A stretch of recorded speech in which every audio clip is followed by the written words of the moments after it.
Master வணக்கம். ஆனந்தம் பொங்கட்டும். இன்னைக்கு நடந்த அமாவாசை தியானத்தில் நான் கலந்துக்கிட்டேன் மாஸ்டர். கலந்துக்கும் பொழுது என்னால் ப்ராப்பராக வீட்டில் உட்காந்து விளக்கேற்றி வச்சு கலந்துக்க முடியல. சூழ்நிலை கொஞ்சம் வெளியே போயிருந்தேன், திருப்பி அந்த டைமுக்கு வர முடியல. காரில் தான் மாஸ்டர் கனெக்ட் பண்ணேன். அதனோட தூரம் எப்படின்னா, நான் எங்கன்னா எங்கள் வீட்டில் கோல்டன் சிட்டியில் கார் எடுக்கும்போது கனெக்ட் பண்ணேன். மாமனார் வீட்டுக்கு கொக்கராம்பேட்டை வர டைம் மாஸ்டர்.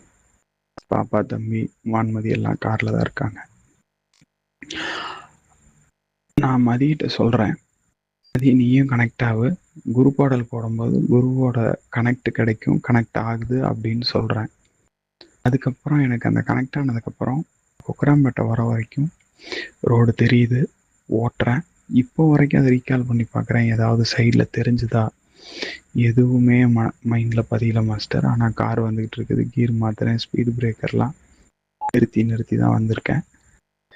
நான் கேட்டப்போ எந்த ஸ்பீடு பிரேக்கர்லாம் விடலை, ஆனால் எந்த ஒரு நினைவும் இல்லை. அப்படி ஒரு ஆனந்தம், ஒரு சடோரியில் இருந்த ஃபீல், எனர்ஜி ஃபீல் ஆனது. இன்னும் எனக்கு தலைவலிக்குது. இப்படி ஒரு அருமையான ஒரு எனர்ஜி. பட் என்ன ஏதோ ஒரு சக்தி அந்த டைமில் வழி நடத்துச்சு, எதுன்னு தெரியல. இது ஒரு மிராக்கிள் மாஸ்டர். நான் அடிக்கடி உங்களுக்கு சொல்லுவேன்.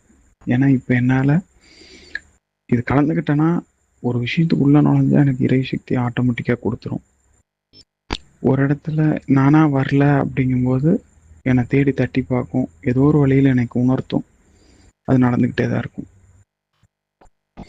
ஆனால் அது ஒரு அருமையான ஒரு சக்தி உங்ககிட்ட இருந்தால், அப்படி ஒரு எனர்ஜி புதுசாகவே நானா இல்லை, ஆனால் என்னை கொண்டு வந்து கரெக்டான இடத்துல கரை சேர்த்துது, தேவையானதை கொடுத்தது, ஆனந்தத்தை கொடுத்தது. இன்னும் அதிலிருந்து என்னால் மீண்டு வர முடியல. ரொம்ப நன்றி மாஸ்டர். ஆனந்தம் பொங்கட்டும். என்ன புண்ணியம் செய்தேனோ